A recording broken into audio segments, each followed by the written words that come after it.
Време е за минутите за здраве, така го правят жените. Днес ще обърнем специално внимание на хигиената на тялото отвътре. Ще ви предложим един модерен и безболезнен метод да отстраните натрупаните токсини в тялото. Какво представлява детоксикатора и кога и как действа този метод, ще ни разкажат и покажат следващите ни гости. При нас са госпожа Мария Христова, управител на фирма Easy Detox, доктор Огнян Кръстев и модела Ели. Здравейте, добре дошли. Здравейте. Първо, преди да покажем процедурата, да кажем какво представлява детоксикатора и как прочистват токсините от тялото. Детоксикацията, това е процедура, която протича на принципа на електролизата. В леген с вода се поставят краката и малко сол, която се ползва за електролит, да има по-добра проводимост. В водата има електрод, който е включен в апарата и от апарата вече се командва самата процедура. А какъв е принципа на действие? Как отстранява токсините от тялото? Солта, която се слага в водата, тя се стопява и през порите на кожата попада в организма, поема я лимфната система, заедно с нея прави пълен оборот през целия организъм, като солта увеличава естествения ток в тялото. Увеличава скоростта на движение на калиевите и натриевите иони вътре в клетката и извън нея, в резултат на което се получава резонанс. Или всяка една клетка започва да пулсира няколко пъти по-очестено и по този начин се отделят токсините от клетките, а същевременно се стопяват кристалите пикочна киселина, които се отлагат основно в ставите и чрез кръвния поток всичко това го поема лимфата, придвижва ги до крайниците и през порите на кожата токсините излизат в водата. Да, от колко време съществува този метод? Популярен ли? И у нас вече мога да кажа определено е популярен. Първият прототип на апарата е създаден 1930 година в Америка. Вдигнало се много шум по този въпрос, било е нещо много ново, много революционно. Малко след това започва войната. Първо медицината е била категорично против този апарат.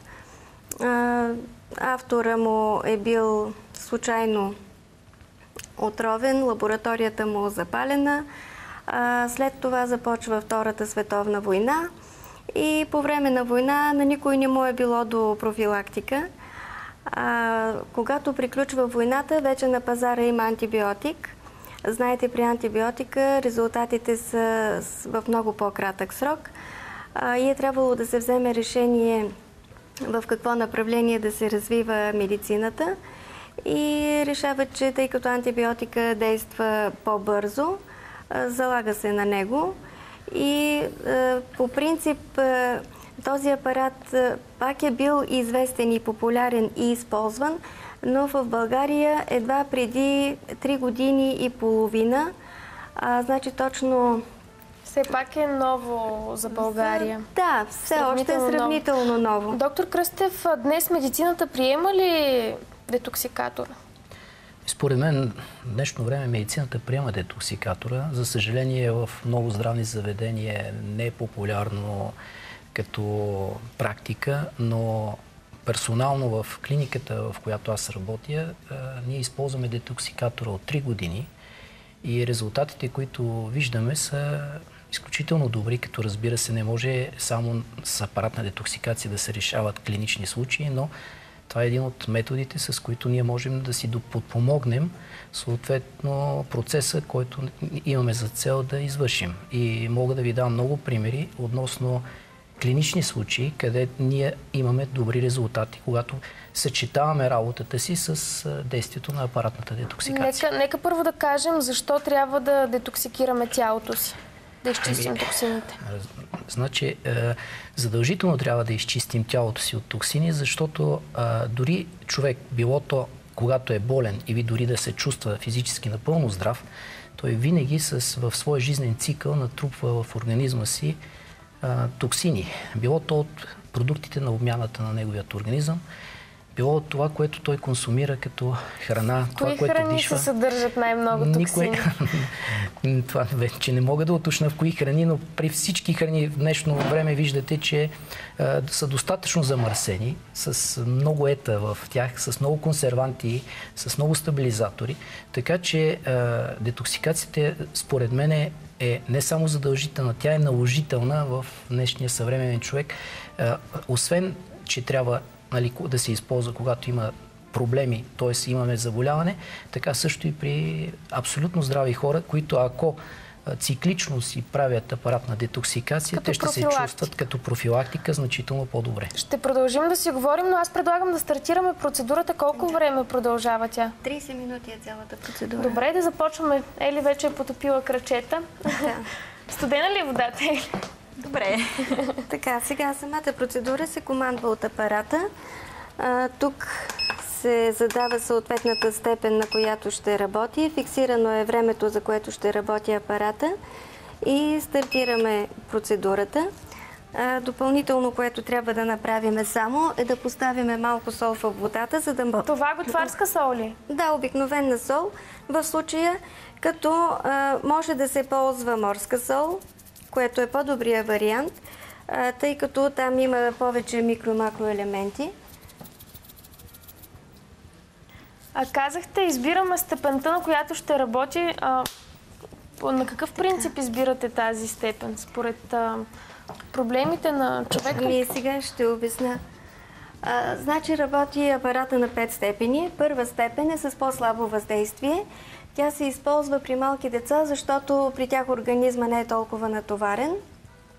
И при много болни хора с онкопроблеми на хемодиализа, байпас, стендове, с такива по-сериозни проблеми.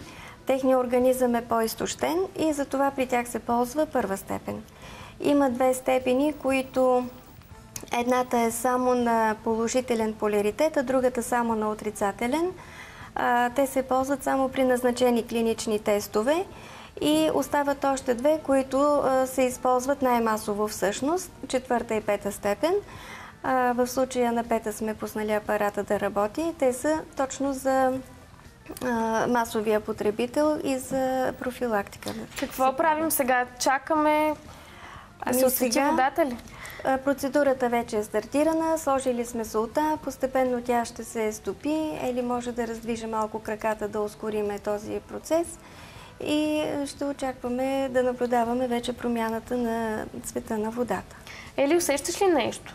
Ами не, в процеса на самата процедура по принцип не се усеща почти нищо, но след това ефекта... Ти правила ли си я друг път? Да, направила съм си един пълен цикъл на детоксикация и сега си правя за втори път.